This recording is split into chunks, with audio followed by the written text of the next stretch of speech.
అందరికీ నమస్కారం. పూజలో వెంకటేశ్వర స్వామికి ఇదొక్కటి సమర్పించండి. 7 తరాల ఐశ్వర్యం మీ సొంతం. ముందుగా ఈ ఛానల్ని సబ్స్క్రైబ్ చేసుకొని ఈ వీడియోకి లైక్ కొట్టి జై శ్రీరామ్ అని చిన్న కామెంట్ చేయండి. కలియుగ దైవమైన ఆ వెంకటేశ్వర స్వామి చాలా పవర్ఫుల్ దేవుడు. మనస్ఫూర్తిగా వెంకటేశ్వర స్వామిని పూజించిన వారికి ఖచ్చితంగా అంతులేని ఐశ్వర్యం లభిస్తుంది. వెంకటేశ్వర స్వామిని భక్తితో నమ్మిన వారికి జన్మ ధన్యమైపోయినట్లే. అయితే మీరు ఇంట్లో పూజలు చేసేటప్పుడు మీ పూజ గదిలో ఉన్న వెంకటేశ్వర స్వామికి కొన్ని సమర్పించడం ద్వారా ఆ వెంకన్న అనుగ్రహం ఖచ్చితంగా లభిస్తుంది. మన ఇంటిపై వెంకటేశ్వర స్వామి అనుగ్రహం ఉంటే జీవితంలో గొప్ప స్థాయికి ఎదుగుతాము. కాబట్టి ఇంట్లో పూజలు చేసేటప్పుడు వెంకటేశ్వర స్వామికి ఇలాంటివి సమర్పిస్తే స్వామివారి అనుగ్రహాన్ని మీరు సులభంగా పొందవచ్చో ఈ వీడియోలో తెలుసుకుందాం. ముందుగా ఈ వీడియోకి ఒక లైక్ కొట్టి మన ఛానల్ని సబ్స్క్రైబ్ చేసుకోండి. లైక్ కొట్టడం మాత్రం అస్సలు మర్చిపోకండి. మీరు ఎన్ని పూజలు చేసినా ప్రయోజనం లేకపోతే ఒక్కసారి ఇలా చేసి చూడండి. ఖచ్చితంగా వెంకన్న ఆశీర్వాదం మీకు లభిస్తుంది. ఇక మీ ఇంటికి మంచి రోజులు ప్రారంభమవుతాయి. వెంకటేశ్వర స్వామికి అత్యంత ఇష్టమైన వాటిలో పిండి దీపం ఒకటి. కాబట్టి ఇంట్లో దీపారాధన చేసేటప్పుడు బియ్యం పిండితో ఒక పిండి దీపాన్ని తయారు చేసి ఆ వెంకటేశ్వర స్వామి పటం ముందు వెలిగించండి. పిండి దీపం వెలిగించేటప్పుడు దీపానికి 3 కుంకుమ బొట్లు పెట్టి అందులో ఆవు నెయ్యిని పూసి 7 ఒత్తులతో పిండి దీపాన్ని వెలిగించండి. వెంకటేశ్వర స్వామి ముందు ఇలా పిండి దీపం వెలిగిస్తే స్వామివారు సంతోషించి మీరు కోరిన వరాలన్నీ ప్రసాదిస్తాడు. అన్ని దీపాల కంటే పిండి దీపం చాలా విశిష్టతమైనది.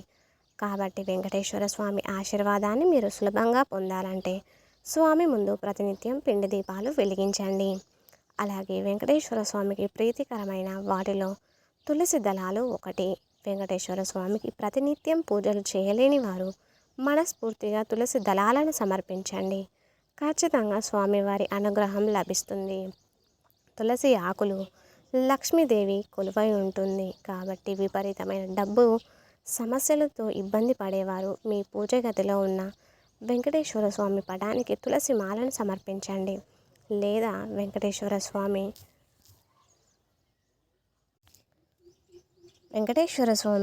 మీ సమస్యలన్నీ తీర్చుతాడు. వెంకటేశ్వర స్వామికి తులసి మాలను కట్టండి. తులసి మాలకు చాలా దైవశక్తి ఉంటుంది. కాబట్టి స్వామివారికి వేసిన తులసి మాలను జాగ్రత్తగా తీసి మీ బీరువాలో పెట్టుకోండి. తద్వారా మీ ఇంటి సంపద రెట్టింపు అవుతుంది.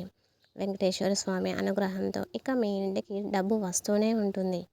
అంతటి శక్తి ఈ తులసి దళాలకు ఉంటుంది. అలాగే విపరీతమైన డబ్బును ఆకర్షించడంలో ఈ యాలకులు బాగా ఉపయోగపడతాయి. ఎవరైతే అప్పుల సమస్యలతో బాధపడుతున్నారో వారు, అలాగే అనారోగ్య సమస్యలతో ఇబ్బంది పడుతున్నారో అలాంటి వారు మీ పూజ గదిలో ఉన్న వెంకటేశ్వర స్వామి పటానికి ఈ యాలకుల మాలను వేయండి. 11 యాలకులను తీసుకొని వాటిని పసుపు దారానికి గుచ్చి ఆ యాలకుల మాలను స్వామివారి పటానికి వేయండి.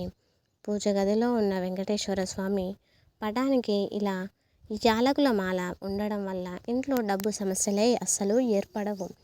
ఇంటికున్న అప్పు సమస్యలు తీరిపోతాయి. కుటుంబం అంతా ఆయురారోగ్యాలతో సుఖ సంతోషాలతో జీవిస్తారు. వెంకటేశ్వర స్వామి నామానికి చాలా శక్తి ఉంటుంది. కాబట్టి ఇంట్లో పూజలు చేసేటప్పుడు ఓం గోవిందాయ నమః అనే ఈ మంత్రాన్ని చదువుతూ పూజలు చేయండి. ఈ మంత్రాన్ని చదువుతూ పూజలు చేస్తే మీరు చేసే పూజలకు నేరుగా దేవునికి చేరుతాయి. అలాగే ఇంట్లో పూజలు చేసేటప్పుడు వెంకటేశ్వర స్వామికి నైవేద్యంగా ఒక చిన్న బెల్లం ముక్కను నివేదించండి. వెంకటేశ్వర స్వామికి బెల్లాన్ని నైవేద్యాన్ని సమర్పిస్తే కోటి జన్మల పుణ్య ఫలితం లభిస్తుంది. మీరు చేసిన పూజకు రెట్టింపు పుణ్యం కలుగుతుంది. అలాగే ముద్ద కర్పూరం అంటే వెంకటేశ్వర స్వామికి చాలా ఇష్టమైనది. ఇంట్లో దీపారాధన చేసేటప్పుడు ముద్ద కర్పూరంతో వెంకటేశ్వర స్వామికి హారతి ఇస్తే మీకు అష్టైశ్వర్యాలు మీ ఇంటికి లభిస్తాయి. అలాగే మీరు కోరిన కోరికలు వెంటనే నెరవేరుతాయి. అంతటి శక్తి ముద్ద కర్పూరానికి ఉంటుంది.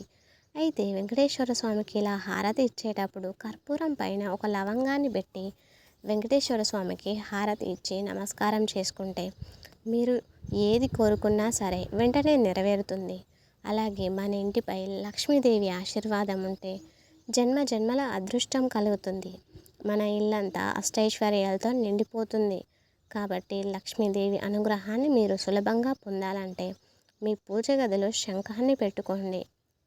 శంఖం లక్ష్మీదేవికి సంబంధించినది. పూజ గదిలో శంఖం ఉంటే లక్ష్మీదేవి మీ ఇంటిపై కనక వర్షాన్ని కురిపిస్తుంది. సాక్షాత్ విష్ణు స్వరూపంగా రావి చెట్టును పూజిస్తారు.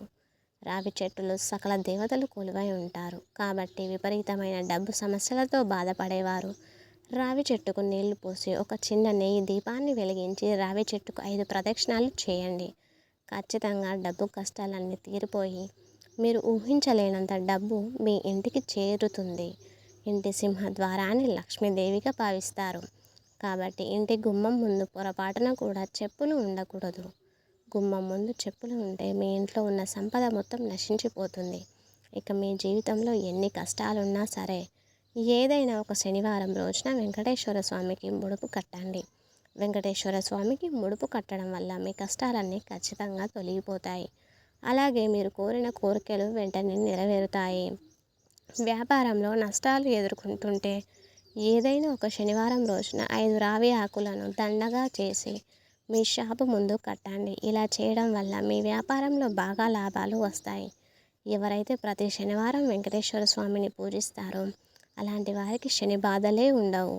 సాక్షాత్ ఆ శనీశ్వరుడే ఈ శ్రీనివాసుడికి మాట ఇచ్చాడట. కాబట్టి జాతకం ప్రకారం ఎవరికైనా ఏలినాటి శని, అర్ధాష్టమ శని వంటివి నడుస్తున్నప్పుడు లేదా శని బాధలు ఎక్కువగా ఉన్నప్పుడు ప్రతి శనివారం నియష్టలతో శ్రీనివాసుని పూజిస్తే మీకున్న శని బాధల నుంచి తప్పకుండా మీరు విముక్తి కలుగుతుంది. Thanks for watching. Please like the video, share the video, subscribe the channel.